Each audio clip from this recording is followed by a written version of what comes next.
بسم الله الرحمن الرحيم. الكابتن محمود حبش لاعب نادي الفتوة ولاعب منتخب سوريا. بدايتي مثل بداية أي لاعب، فرق الأحياء الشعبية، عندنا فريق دير الزور بالحارة اسمه فريق النجمة. بعدها انتقلت عن نادي الفتوة سنة 1984، لاعب شباب، كان النادي هبط للدرجة الثانية، والحمد لله استطعنا، كان ببطولات غادي هذيك الايام ناشئين شباب ورجال، وصعد النادي مباشرة. فورا بعد انتقلت لفريق الرجال. اول مرة العب فريق الرجال سنة 1986 ضد الجيش. فريق الجيش كان يلعب منتخب سوريا كامل. لعبوا منتخب مع العراق وخسروا بالطائف بوقتها، فلعبنا كأس الجمهورية والله وفقني بهاي المباراة. بعدها بلشت بالعام 1987 ألعب رجال نظامي، ولله الحمد أحرزنا كل البطولات. أحرزنا 4 بطولات كأس، بطولتين دوري، بطولة سوريا ولبنان، بطولة كأس الكؤوس التي أقيمت في حلب وحمص. من فضل الله كل هاي البطولات كنت أنا الهداف للفريق نادي الفتوة، تقريبا أكثر من 110 هدف مع النادي. بعد انتقلت احترفت بالكويت سنة 1995. لعبت مع نادي التضامن وسجلت 13 هدف من فضل الله، وطلعت هداف المحترفين.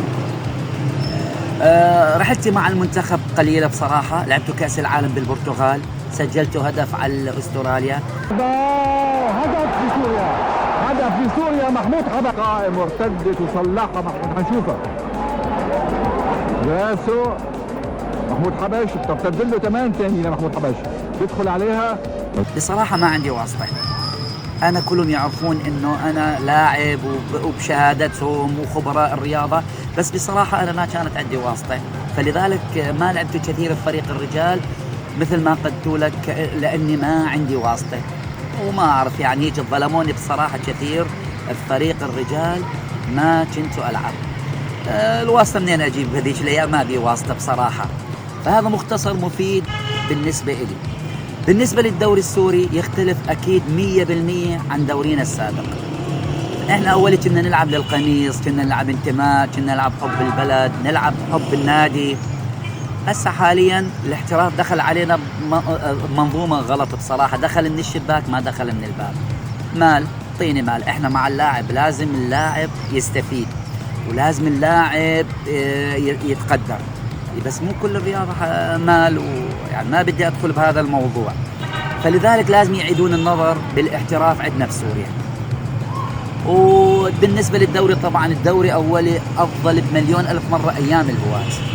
فأتمنى من المسؤولين عن الرياضة يعيدون النظر بكل شيء رياضتنا. بصراحة الوضع ما يطمن بالخير.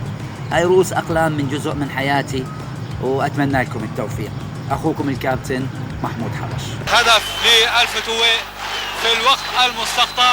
راح نشوف على الإعادة البطيئة كرة تسدد مباشرة من محمود حبش. عم نشوف كيف بيحاول يقطعها خالد الحلو، فبيودع خطأ في مرمى فريقه، والهدف الأول.